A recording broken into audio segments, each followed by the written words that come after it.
Today I thought I might try something different, which is to focus on the 6 pages of this book, The Secret of the Golden Flower, which unfortunately, because it was mistranslated by Wilhelm Reich, it set Western psychology back, I don't know, 50, 60 years. And so, but now we have an adequate translation in English by someone who is able to do such a thing. Wilhelm Reich, God bless him, was not equipped to do that. And unfortunately, folks like Carl Jung worked from it and misunderstood basic concepts like the essential mind versus the superficial mind, the conditioned mind. And so what Jung thought was that the unconscious mind was what was meant by the essential mind, or the deep mind, or the true mind. And unfortunately, that's not the case at all. The unconscious mind fits in the category of the conditioned mind. Obviously, it's changed by experience and by learning and memory and things like that. So I thought this is the book, but there's only 6 pages that a beginner needs. You just need 6 pages and 100 days, and to change your life, really. And so I thought we'd start with on page 23 and go through page 29. And this section is called Turning the Light Around and Tuning the Breathing. The doctrine just requires single-minded practice. One does not seek experiential proof, but experiential proof comes of itself. Okay, so the proof is in the pudding, basically. On the whole, beginners suffer from 2 kinds of problems: oblivion and distraction. There is a device to get rid of them, which is simply to rest the mind on the breath. Okay, so when people meditate, typically they sit there. First of all, they think that meditation can only occur when you're sitting in a certain position, in a certain place, and so on and so forth. It's actually something that can go on all the time. But for the purposes of a beginner, the 2 things that happen are, one, you start to fall asleep, oblivion, right? Your mind gets dull and heavy, and you're struggling to stay awake or remember what you're doing. And the other one is distraction. You start thinking about, oh my God, I got to feed the cat. I got to pick up the kids at school, and things like that. And so the device to get rid of them is to rest the mind on the breath. So what you do is you take your attention, when it's either running around like crazy or weighed down, and you just rest your mind on the breath.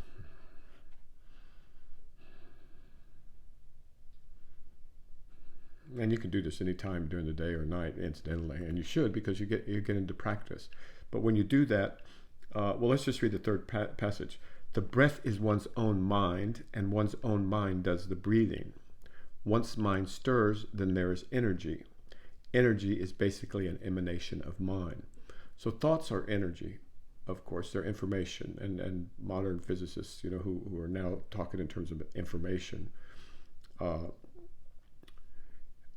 its relationship to energy in our models, understand what I'm saying. So, but basically, once the mind stirs, there is energy. Energy is basically an emanation of mind.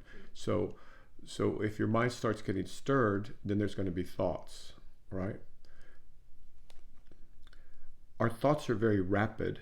A single random thought takes place in a moment, whereupon an exhalation and an inhalation respond to it. Therefore, inward breathing and outward breathing accompany each other like sound and echo. In a single day, one breathes countless times, so has countless random thoughts. When the luminosity of spirit has leaked out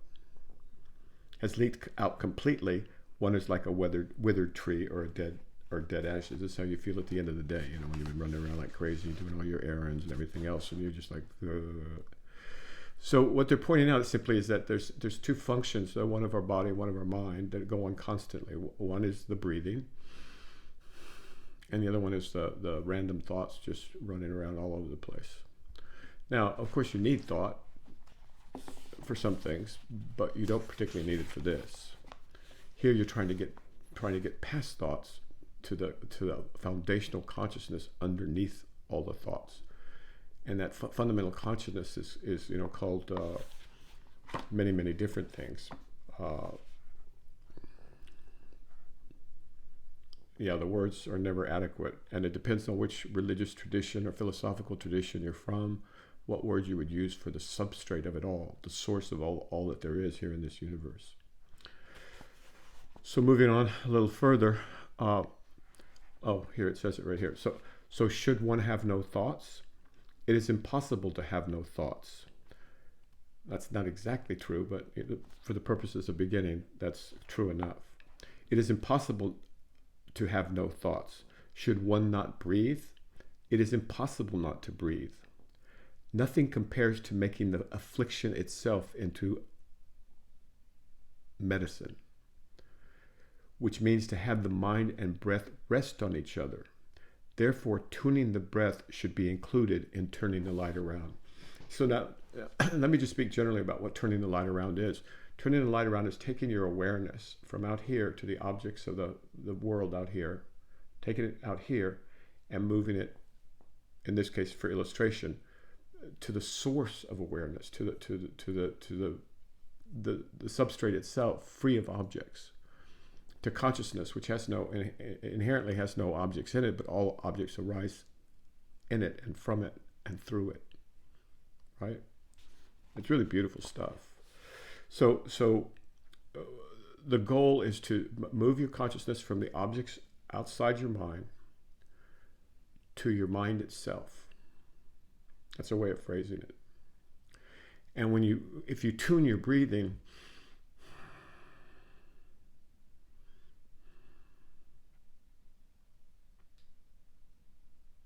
if you just spend a little time doing that, you'll notice that your breath becomes smoother and smoother and smoother and more quiet, just by focusing your awareness on it. Now, depending on your physiological state, that might take a longer time or a shorter time, but usually it's pretty quick. So this is focusing the attention on the breath, on the inhalation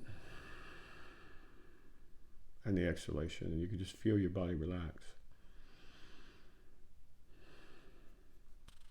Okay, moving to paragraph 6. This method makes use of two lights. One is the light of the ears, one is the light of the eyes. The light of the eyes means the external sun and moon, combining their lights. The light of the ears means the internal sun and moon, combining their vitalities. However, vitality is congealed and stabilized light. They have the same source, but differ in name. Therefore, clarity of hearing and seeing are both one and the same spiritual light. So this is a foundational Taoist point. It's a foundational non-dualist point. It's a foundational point in Zen, and in any tradition you want to look at. That the outside world and the inside world are of the same essence. Form is emptiness, emptiness is form. And here, when they talk of the light of the eyes, they're talking about the eyes seeing the outside objects. When they talk of the ears, they're talking about the internal objects, for example, of thought.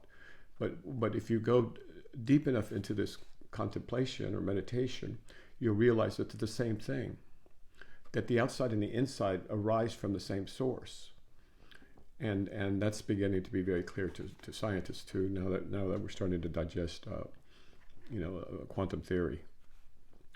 Not in the woo-woo way, but in the hardcore way. The free energy principle, or the understanding of how the observer has to contain a representation of the observed, right? It has to, otherwise there's no observation. Okay, never mind, I digress. So tuning the breath and turning the awareness around, those are really the only two things you need to do. When you sit, lower your eyelids and then establish a point of reference. Now let it go.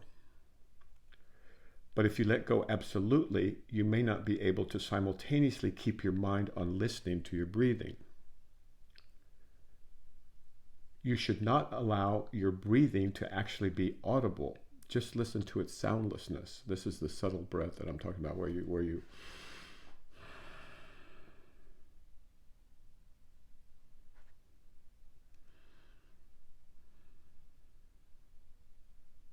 if you just keep going like that, your breath gets quieter and smoother until it's like silk, right? And that's what you're looking for, where your breath is just, you can't even barely know it's there, right? And that happens naturally. You don't have to do anything to get it that way. You just have to do it. And believe that it can be done, right? That's another thing. People go into this and they say, well, I don't believe any of this crap and I'm going to prove it, right? Well, of course you're going to prove it. But otherwise, it's pretty obvious. Once there is a sound, you should not allow your breathing to be actually audible. Just listen to its soundlessness. Once there is a sound, you are buoyed by the coarse and do not enter the fine. Then be patient and lighten up a little. The more you let go, the greater the subtlety. And the greater the subtlety, the deeper the quietude.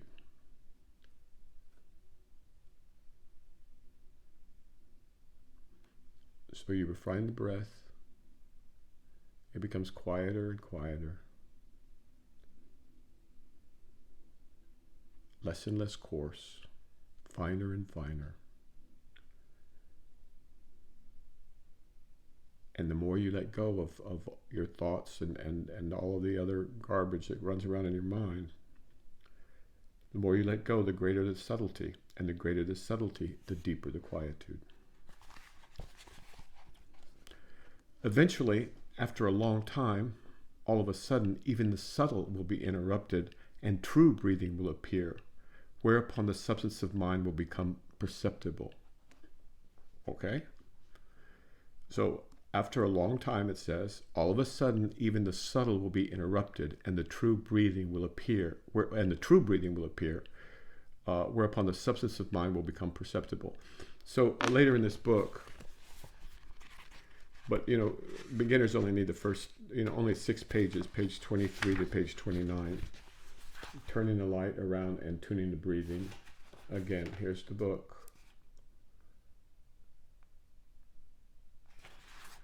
It says that, this needs to be practiced for 100 days, and in 100 days you'll wake up. Okay. Whereupon the substance of mind will become perceptible. Paragraph 10. This is because when the mind is subtle, breath is subtle. When mind is unified, it moves energy.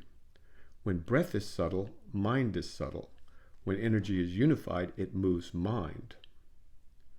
Stabilization of mind must be preceded by development of energy because the mind has no place to set to work on. So focus on energy is used as a starting point. This is what's called the preservation of pure energy. Okay, so you can't do this if you're tired. You don't do this before you go to bed. You do this first thing in the morning when you've got energy. And during the day, you do what you can not to leak energy all over the place. That's another thing we do in the modern world is we leak out energy in some excited discussion with somebody else. We leak out energy on our screens horribly, right? Those screens just suck energy right out of your system. And I don't know, turn it into dollars, I guess, for somebody on the other end. Okay, number 11. You don't understand the meaning of the word movement. Movement is pulling the strings. The word movement is another word for control. Since you can cause movement by vigorous action, how could you not be able to cause stillness by pure quietude? Okay, so this is simply logic, right? If we're able to create all the chaos, we're also able to create the quietude.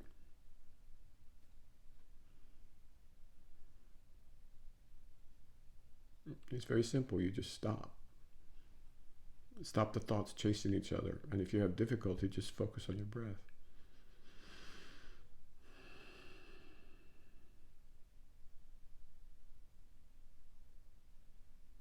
Nothing could be simpler, really. Okay, 12. And this is also both a Taoist text and a Chan Buddhist text, which means it's Zen. And it's also a more contemporary, something that's mixed of those two. People don't understand how much Buddhism is influenced by Taoism. Okay, Paragraph 12. The great sages saw the interrelation of mind and energy and skillfully set up an expedient for the benefit of people of later times. That's us, right? The great sages saw the interrelation of mind and energy and skillfully set up an expedient for the benefit of people of later times. An alchemical text says, okay, now alchemy we're not going to get into here because this is introductory. The hen embraces the egg, always mentally listening. These are the finest instructions, and they are. The way a hen can give life to an egg is through warm energy. Warm energy can only warm the shell and cannot penetrate inside, so she mentally conducts the energy inward. That listening is single-minded concentration. When the mind enters, the energy enters. With warm energy, birth takes place. Now, this metaphor is gorgeous. You guys don't know chickens and eggs and all that other stuff, but a hen is aware of her eggs constantly. And she's aware of it with a subtleness, right? It's not a willful thing. She's just aware. She's got eggs back in the nest, right? Back in the roost. Or the hen house, right? And she's aware of this. It's not a willful awareness. It's not like a forceful awareness. She's simply aware. And there's a love that she has for her offspring. And when she sits on them, she's able to warm them with her body. But in addition to that, there's a subtle consciousness that mothers have. You know, they're always aware of their children, always. And they don't have to try. They just are. And this is the kind of subtle attention that we're talking about here. This is what we mean by I guess just subtle attention. I don't have time to go into all that into detail, but just think of that metaphor. It's gorgeous. Although it's not even a metaphor, it's actually true if you know chickens and eggs. Okay, chapter 13. We're not going to be able to finish this today. I gotta run, but 13. Therefore, even though the mother hen goes out from time to time, she is always listening, and the concentration of her spirit is never interrupted. Since the concentration of the spirit is never interrupted, then the warm energy is also uninterrupted. Day and night, so the spirit comes alive. So now, this would be like the intention for enlightenment, right? No matter what you're doing, no matter what, you could be building houses, you could be coding, you could be taking care of patients, you could be working in a gift shop, you could be doing whatever you want, but in the back of your mind there's this notion, this understanding, or this quiet intent, this attention that's always on what your goal is. And this is what's meant by single-minded attention, by the way. It's not like focusing necessarily on an object, although that's a different kind of single-mindedness. This is the single-mindedness of the determination for waking up. Okay, paragraph 14. The life of the spirit comes from the prior death of the mind. If people can kill the mind, the original comes alive. Killing the mind does not mean quietism. It means undivided concentration. Buddha said, place the mind on one point and everything can be done. Okay, so we have multiple meanings, but the one that's important is you put your mind on the intention or the desire or the determination for enlightenment, the will for enlightenment, and everything can be done. But you have to really mean it. You can't be a fake here. This is reality we're talking about. This is truth. This is God. This is, the source of everything that is. You can't go in there, half cocked and think you're going to get anything except for a bunch of beliefs. So if you want experience, if you want validation by knowing instead of believing, this is the way to go. Okay. Everything can be done. Now, killing the mind doesn't mean ablating your ego, just destroying it. It means putting it in its place. That's all. You still need to function in the world. Okay? Is that obvious? Is that clear? Okay, good. Now,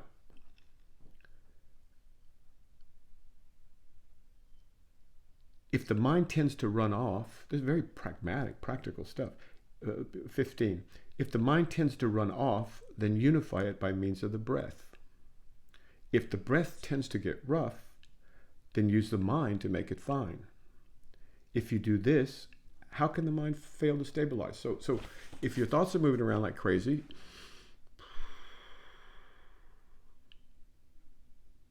you use the breath. If the breath is all, then you use your mind, saying, hey, calm down. The world is not ending. Not the real world anyway. It's not going to end, not the real world. So you use your breath to calm your mind and your mind to calm your breath, if your breath is the problem. Okay. If you do this, how can the mind fail to stabilize? That's a good question. How can it fail, right? 16. Generally speaking, the two afflictions of oblivion and distraction just require quieting practice to continue unbroken day after day until complete cessation and rest occur spontaneously. You just do this every day. Later in the book it says 100 days in a row, right? Generally speaking, the two afflictions of oblivion and distraction just require quieting practice to continue unbroken day after day until complete cessation and rest occur spontaneously. When you are not sitting quietly, you may be distracted without knowing it. But once you are aware of it, distraction itself becomes a mechanism for getting rid of distraction. So this is what people don't understand. That there are no obstacles to practice. Whatever it is that arises, it becomes a way to get rid of the distraction. Because you catch yourself, you say, oh, I'm distracted with this, and you go, oh, okay, well now I need to, and what is it? Are my thoughts racing, or is my breath rough? And then you correct it, right? So these are Buddhas teaching, all things are teaching at all times. And so whatever it is, take it and use it, including all the chaos in the world, right? And also someone asked me to address protecting the mind, and I'll do that more, and I'll do that in as often as it seems indicated. But this is one of the ways, is that you understand that if you're going to start to get agitated about something, or emotionally, distraught or anything for too long, or in the wrong, because remember you have another goal, right, which is to wake up. Then you use that itself to remind you to refine the breath or quiet the mind. Or vice versa. Okay, 17.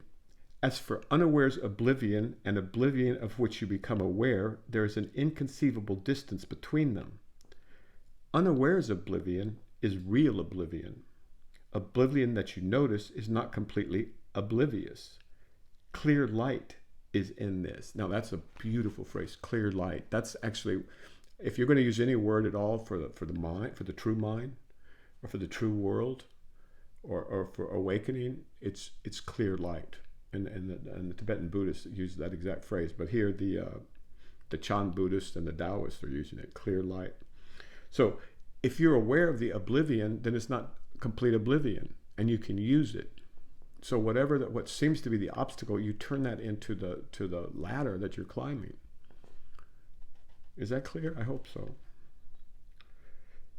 As for unawares oblivion and oblivion of which you become aware, there is an inconceivable distance between them.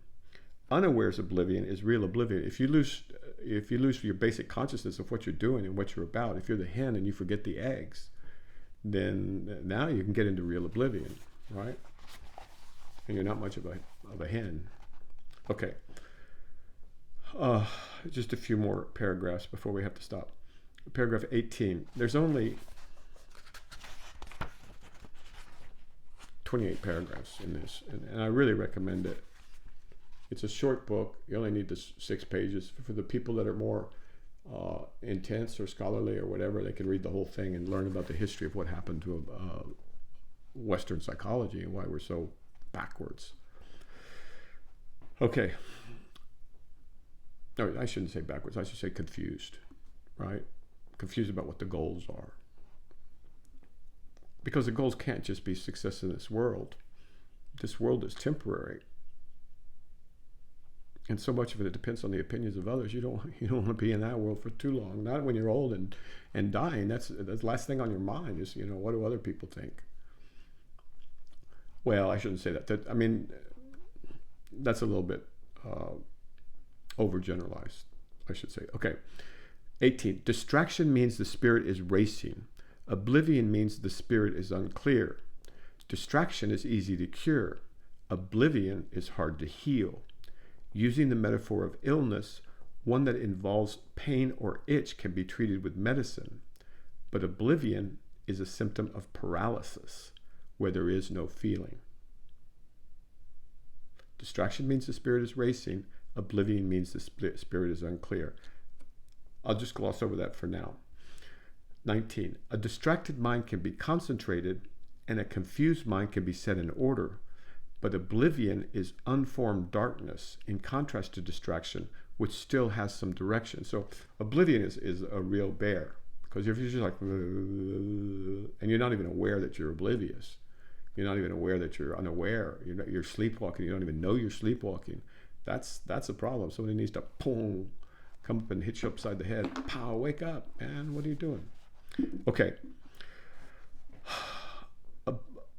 Okay, oblivion means the lower soul is in complete control, whereas the lower soul is a lingering presence in distraction. Oblivion is ruled by pure darkness and negativity.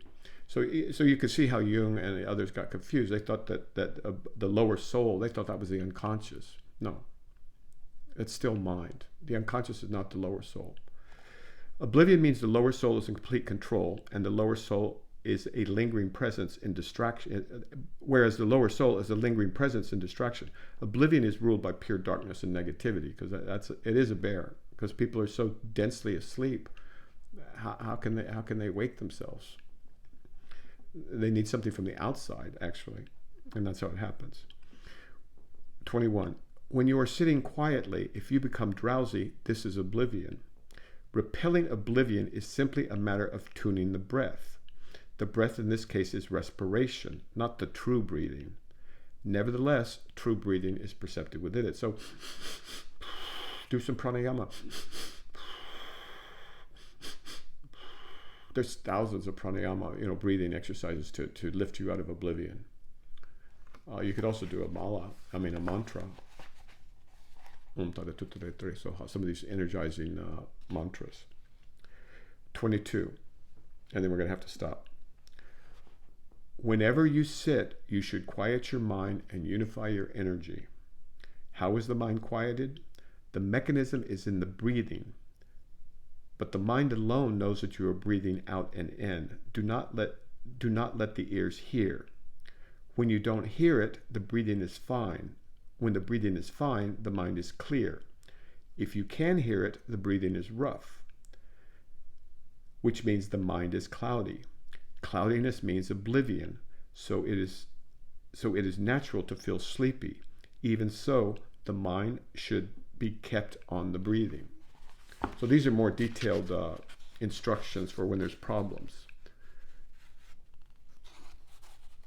And also it's important to remember the eyes and the ears things. Remember, we're talking about the manifest content, superficial consciousness of objects and so on and so forth, and the inner awareness, the eyes and the ears.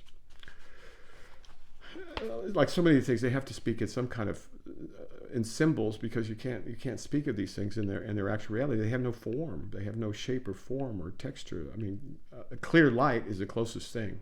Okay? And then we'll stop on 23. It is essential to understand that this device is not mechanical or forced. Just maintain a subtle looking and listening. Okay, I'm going to have to stop there. I hope that's helpful. Let me know. And, you can DM me with questions on X, or you can comment on YouTube.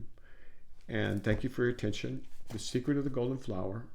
We finally have an adequate translation, one that makes some sense. And I recommend it to you. Okay. Keep the faith, but guard your mind. Ciao.